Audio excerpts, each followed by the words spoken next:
Welcome back to New to Medical Device Sales. I am your host, Jacob McLaughlin, and coming to you guys on this beautiful Friday, another work week in the books. And I'm excited to bring you guys this episode. This is going to be my 9-month reflection. So if you guys have been following me along, you saw my several week reflection, 3 months, 6 months.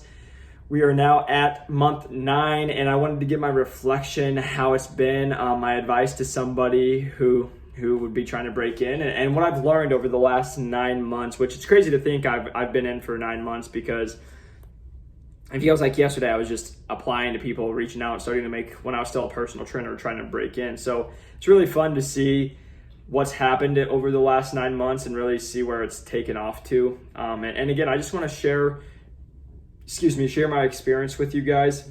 Also, I do just want to put out there, if you guys hear any noises, I did get a puppy. So Mr. Sampson is trying to figure out how to be quieter right now. He's doing a good job, but just in case you start hearing anything. But yes, going into the 9-month reflection, if you guys followed along, if you saw my 3 months, 6 month, even like the first several weeks, the first several weeks, you'll see that I was really stressed. Everything was brand new. Literally couldn't walk into a hospital without learning 18 different things, where to go.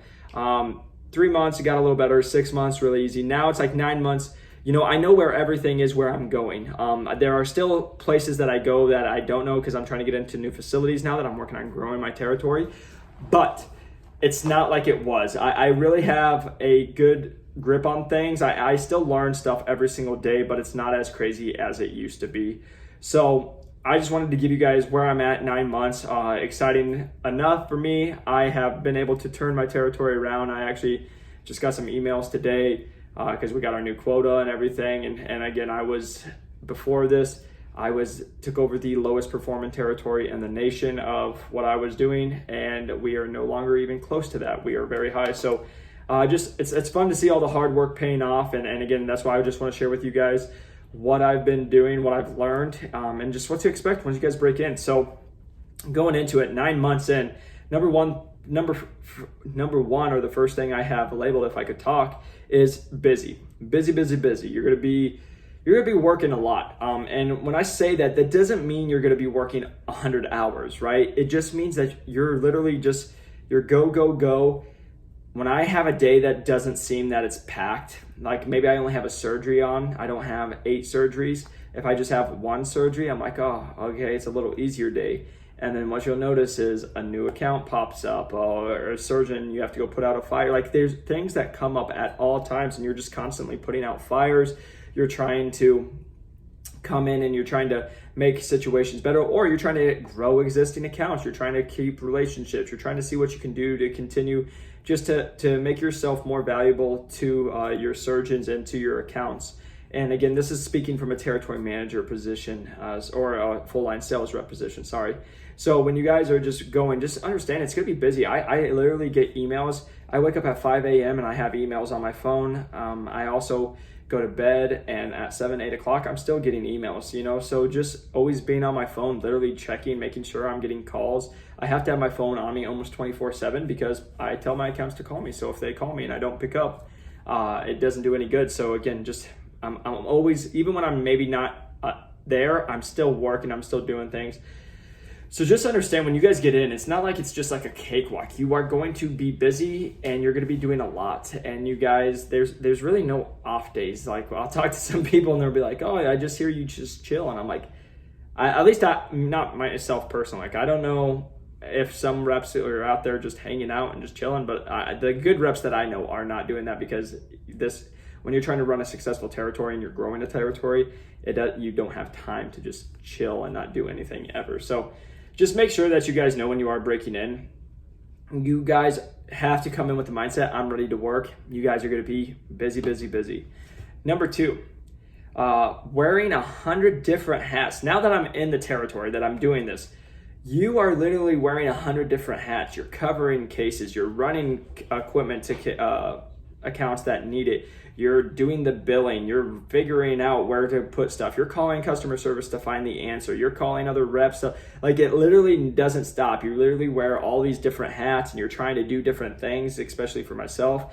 I have to do, with me being the only rep in my territory, I don't have any associates. It's just me. I have a partner, but again, they have their own territory they have to worry about as well. So we work as a team as best we can, and we do a great job. I'm very thankful to have the teammate that I do.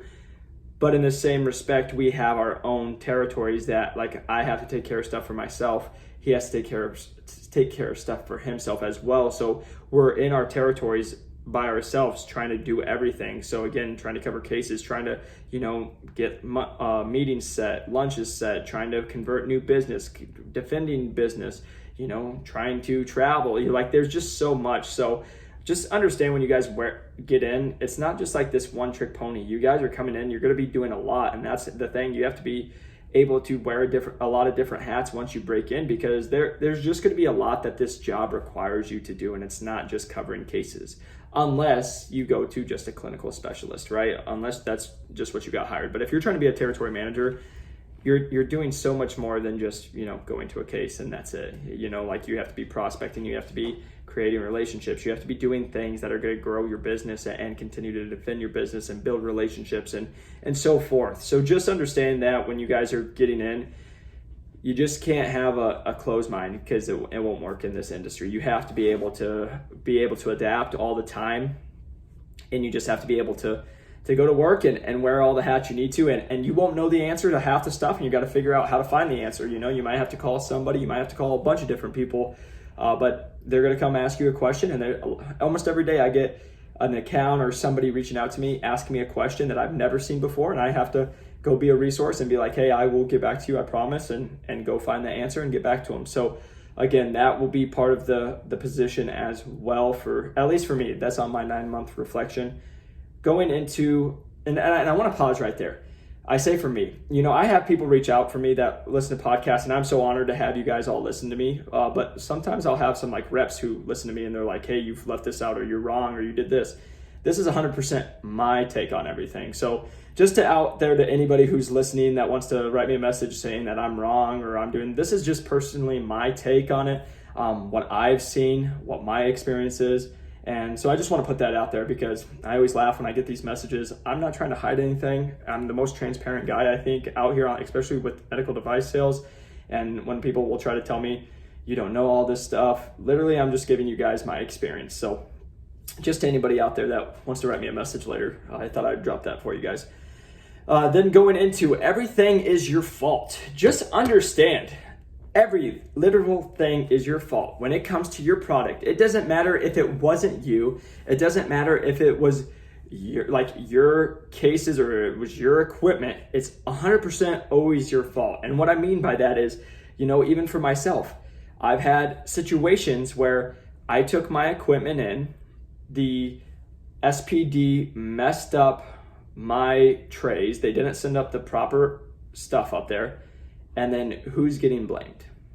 Myself, and even though it was not mine, I didn't do anything.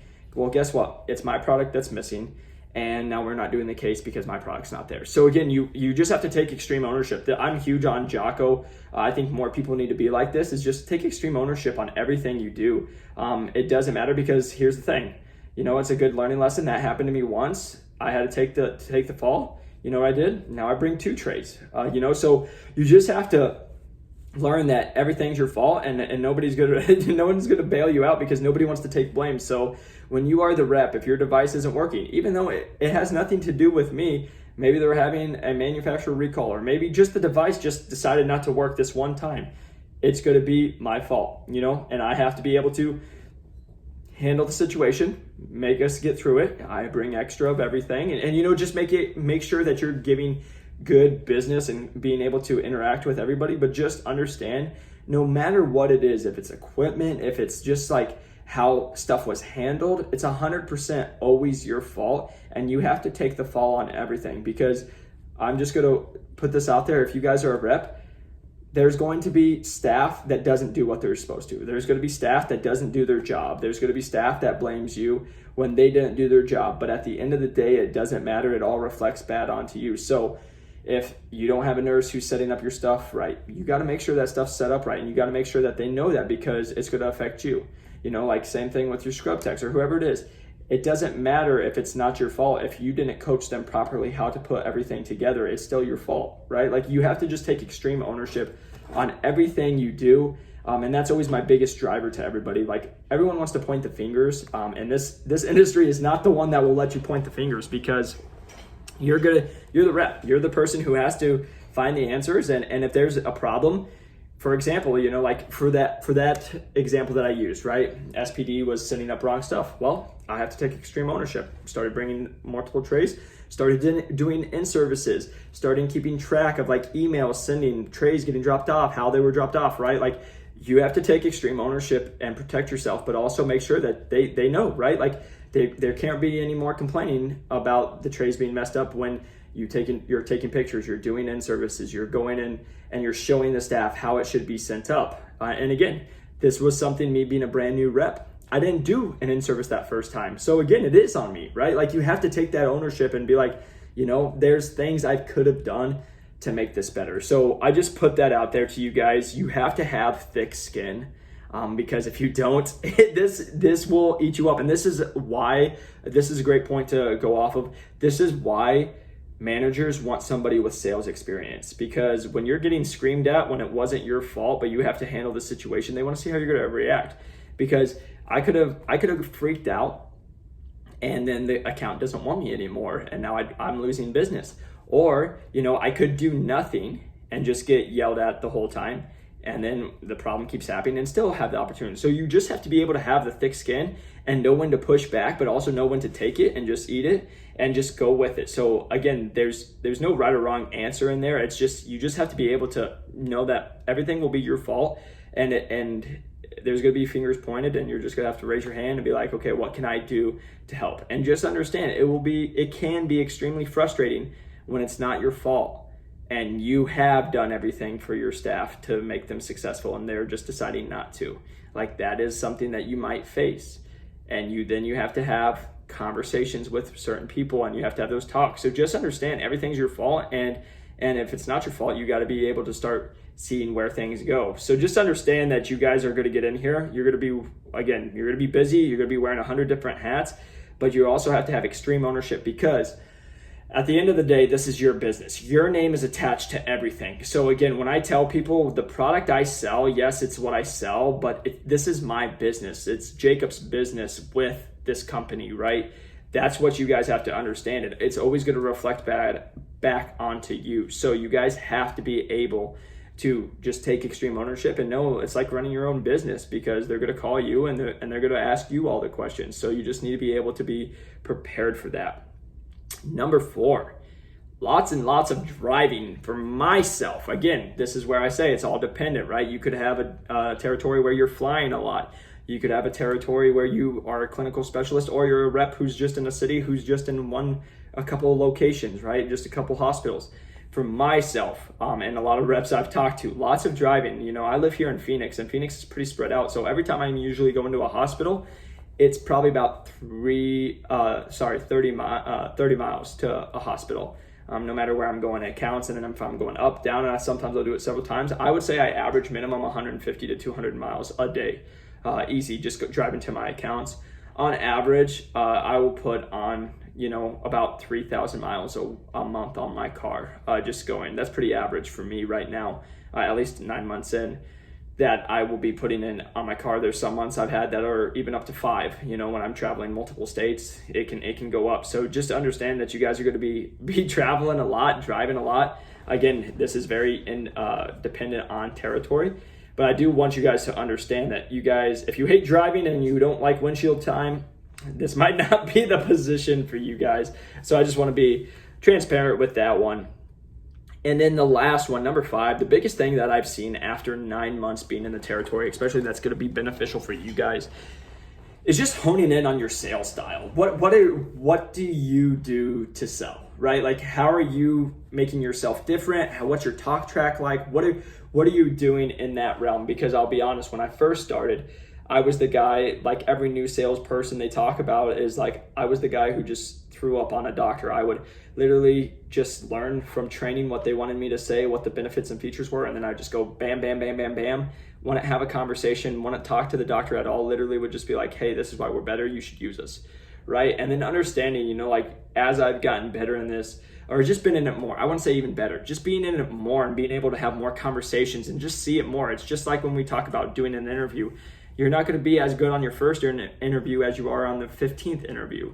Same thing when I'm going to talk to a doctor, right? Or I'm trying to like convert business or whatever I'm doing with those business meetings. The first ones can always be a little rough, but you can always improve. And that's just the thing I want to just push now that I am starting to have some success with this, is just, you guys just have to start figuring out what works for you. Because what I've said is I can have everybody tell me what they want me to say, but if it's not true to me, it's not going to come off true. And it's not going to be very transparent to them, and they're going to be able to see that. So you just be able to go, you know, for me, it's more of a conversation instead of just sell, you know, just being able to make that I'm a very relationship based person. So again, you got to just find what works for you guys. How are you going to do it? And just again, honing in on your sales technique and what you guys are going to do again. And I don't expect anybody to know that. Just understand as you're going in 9 months in, that's something now. When I first started, I had no idea. Now that I'm 9 months in, it's, you know, like I'm very comfortable on what a conversation or what a lunch or what everything's going to look like when I get inside. I can have those conversations. And also, I have enough experience to start having pushback. And what I mean when I say pushback is, you know, when you're going to go talk to a competitive doctor, they're gonna throw objections your way, just like when you guys are in the interview process, right? Maybe you guys don't have sales experience, and they'll be like, "You're great, but you don't have sales experience." Well, that's an objection. And how are you going to answer that? No different than with doctors, right? Maybe when you're first in, you don't really know, you don't feel confident about the response you're going to do because maybe you just haven't been in enough cases or you haven't seen enough. And then now when I used to be the guy who was like kind of the yes man, doctor would say something, okay, yeah, you're right. But now you're able to start having kind of that pushback, that challenge, because doctors that are competitive will just tell you what they will hear from another rep, and it doesn't mean it's true. And then you have to be able to show why that's not true. So again, just all these different things that come in, it's literally what I've told everybody. It's just experience, right? It's what I knew when I broke into this. Hey, I'm not going to be breaking any records right at my first couple of months because I don't know. I have to learn my first couple of years, right? I have to learn and get into it. But now that I'm starting to get into it, hey, I told everybody I was a quick learner, and I am starting to learn, and I'm starting to have success, and stuff's starting to build for me, and we're starting to see it. But it's just because it's just more time, and that's literally with everything. It doesn't matter if it's a relationship, it doesn't matter if it's just your job, your career, it doesn't matter if it's a skill.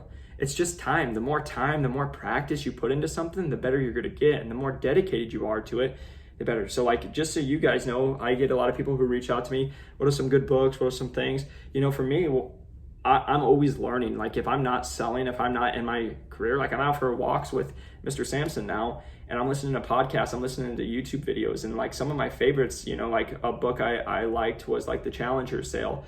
I think it's got some good basic stuff that if you don't know about sales very well, you guys should listen to that. And then also like The Brutal Truth sales podcast. Brian's his first name. I forget his last name, but he's got a great podcast about sales. He gets high performers.